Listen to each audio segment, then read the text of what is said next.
RCF.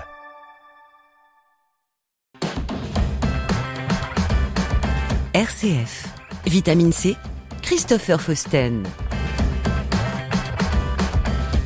Bienvenue dans Vitamine C, le magazine des chrétiens qui se bouge. Cette semaine, on s'intéresse à une dynamique locale qui rassemble de plus en plus de jeunes actifs à Épernay, l'aumônerie étudiants et jeunes pros. Un espace de rencontre, de réflexion, parfois de prière, mais surtout un lieu où se construit une vraie communauté. Pour en parler, nous recevrons dans quelques instants Julie, membre du bureau de l'aumônerie qui œuvre au quotidien pour faire vivre ces rendez-vous. Mais tout d'abord, nous faisons un petit détour du côté d'Andecy. La vie chrétienne dans les paroisses et les mouvements, c'est Vitamine C sur RCF.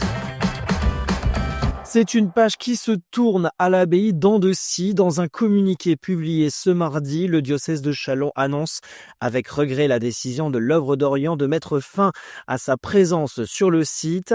En janvier 2024, un bail avait été signé entre le diocèse, propriétaire des lieux, et cette association catholique engagée auprès des chrétiens d'Orient. L'objectif était de créer à Andecy un centre culturel et spirituel dédié aux chrétiens orientaux vivant en France.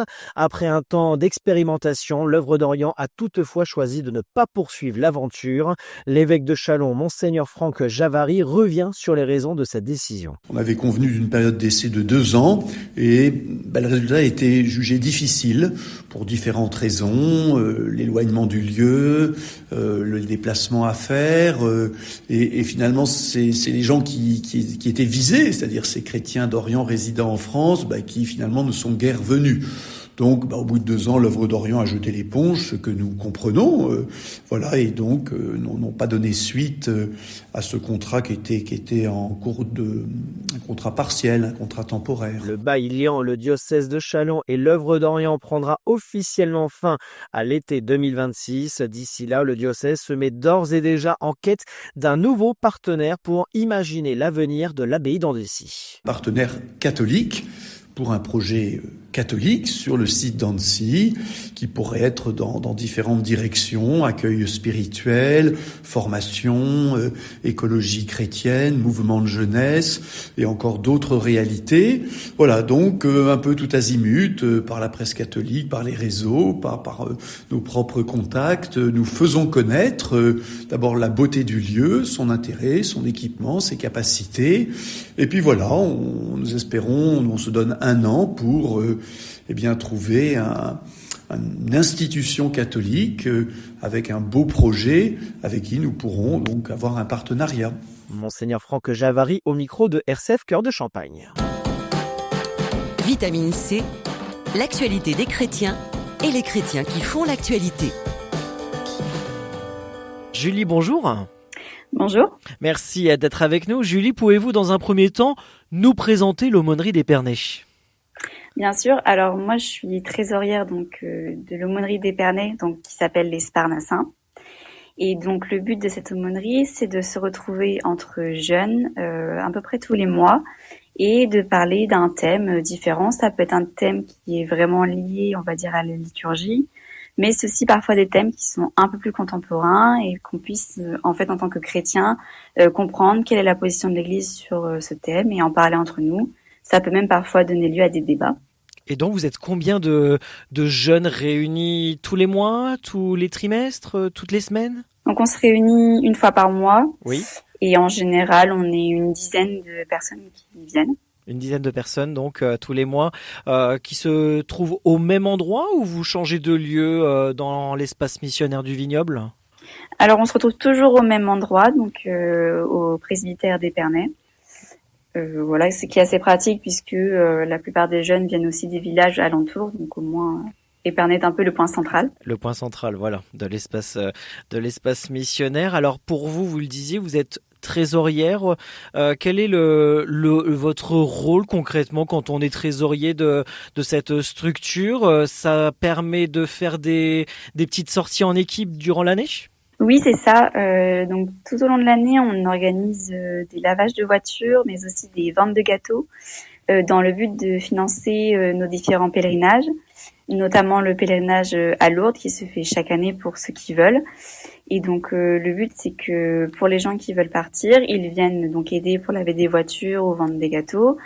Et donc moi on me transmet donc la recette à chaque fois et je la répartis équitablement entre les différents membres qui ont participé. Donc de belles activités que vous faites avec l'ensemble de l'aumônerie pour pouvoir organiser des sorties. Vous le disiez par exemple, des pèlerinages à Lourdes, aussi pourquoi pas des grands événements. On a vécu il y a quelques mois ce rendez-vous à Rome, tout comme les JMJ. Oui, exactement. On a des membres de notre aumônerie qui sont donc partis. Et encore une fois, c'est pareil, l'aumônerie les a aidés à financer leur pèlerinage.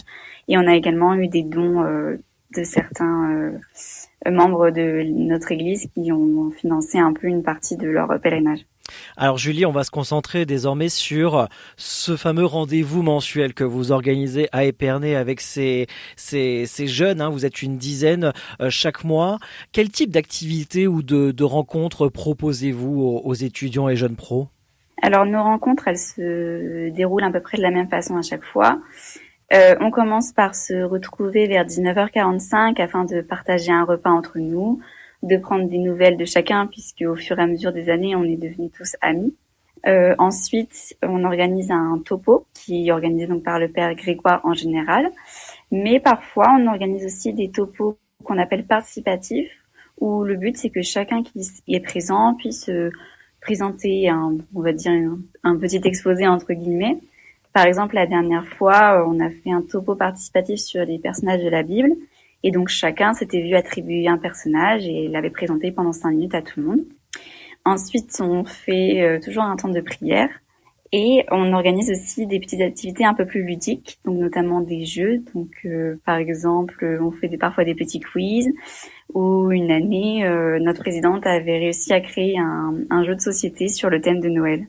D'accord. Et on peut le dire d'ailleurs, quand vous parlez de thème de Noël, chaque mois, vous définissez un thème en fonction peut-être d'un extrait de la Bible que vous avez choisi ? Parfois oui, mais c'est vrai qu'on essaie plus de casser l'image d'une aumônerie un peu traditionnelle. D'accord. En essayant vraiment de trouver des thèmes qui sont plus contemporains et qui nous touchent peut-être plus aussi en tant que jeunes. Alors qu'est-ce qui, selon vous, Julie, attire aujourd'hui les étudiants et jeunes pros vers une aumônerie comme la vôtre à Épernay ? Je pense que la première chose qui nous motive, c'est que on rencontre des personnes de nos âges qui ont la même religion que nous et qui vivent les mêmes choses que nous. Et aussi le fait de parler de choses qui sortent un peu donc des aumôneries traditionnelles. Je pense que ça motive beaucoup d'entre nous et ça permet aussi de se situer un peu dans notre foi et de comprendre aussi l'Église et ses opinions. Alors vous le disiez il y a quelques instants, le père Grégoire Roulon, doyen de l'espace missionnaire du Vignoble, participe à ces rendez-vous mensuels. Il vous arrive de temps en temps, pourquoi pas, d'inviter des personnes d'extérieur de l'église ou de l'église sparnassienne à votre rencontre, à rencontrer ces jeunes sparnassiens ? Oui, on a déjà fait plusieurs rencontres avec les membres de l'aumônerie de Châlons. Et on avait aussi réussi à inviter un prêtre orthodoxe une fois qu'il est venu donc nous parler. On a pu comparer les façons dont on célébrait notre foi et finalement se rendre compte qu'on avait beaucoup de points communs. Alors vous êtes membre de l'aumônerie, trésorière pour la gestion des sorties, des pèlerinages, etc. Est-ce que vous avez un moment fort à partager à nos auditeurs aujourd'hui, un moment fort que vous aimeriez partager ? Oui, j'aimerais partager la dernière nuit des églises que nous avons organisée début juillet. L'une des églises qui était très particulière, si je me souviens bien, c'était en mode escape game, si je me trompe pas. Oui, c'est ça. Donc une partie de nos membres, on s'était réunis pour faire un petit escape game dont le thème était que donc il y avait un chantier à l'église et qui avait été saboté. Et le but pour les visiteurs était de trouver qui était le coupable. Et donc chacun des membres de l'aumônerie qui le souhaitait, bien évidemment, endossait un personnage et donc répondait aux questions des visiteurs. Et même parfois, on avait des petits jeux qui permettaient aux visiteurs de trouver des indices. Vous avez eu d'ailleurs l'occasion d'avoir Monseigneur Franck Javary en tant que participant ? Oui, il a incarné le rôle de l'évêque. Il était vraiment à fond dans son rôle, donc c'était génial de pouvoir partager cet événement avec lui. Comme quoi, il y a de bons moments à partager ensemble au sein de l'aumônerie d'Épernay. Julie, comment les jeunes pros d'Épernay peuvent-ils vous rejoindre ou participer à vos activités? Eh bien, pour cela, il suffit soit de s'adresser directement au Père Grégoire si c'est possible, ou même si vous le souhaitez, vous pouvez nous rejoindre pour notre prochaine rencontre au presbytère d'Épernay. Et après, nous avons également un compte Instagram, les Sparnassins, donc vous pouvez nous contacter directement si vous souhaitez avoir plus d'infos. Avant de nous quitter, Julie, quels sont vos projets ou événements à venir pour faire grandir la communauté des jeunes pros à Épernay? Notre but à nous, c'est donc toujours de continuer dans cette optique, de se rencontrer tous les mois, de participer toujours à la nuit des églises, et puis de participer à des pèlerinages et d'espérer rencontrer de nouveaux étudiants qui nous rejoindront. Voilà, faire grandir cette communauté, on peut le dire, voilà, l'objectif principal. Oui, c'est ça. Eh bien, merci beaucoup, Julie, pour cet éclairage sur l'aumônerie d'Épernay. On retient une communauté vivante, accueillante et portée par l'envie de créer du lien entre jeunes actifs en quête de sens et de fraternité. Et pour celles et ceux qui souhaitent en savoir plus ou pourquoi pas rejoindre l'aumônerie d'Épernay, eh bien n'hésitez pas à les contacter via leurs réseaux sociaux ou directement auprès du Père Grégoire Houlon ou à pousser les portes d'une prochaine rencontre. Merci Julie d'avoir été avec nous aujourd'hui sur RCF. Merci de m'avoir accueilli et j'espère rencontrer de nouvelles personnes à notre prochaine rencontre. Avec grand plaisir. Vitamine C.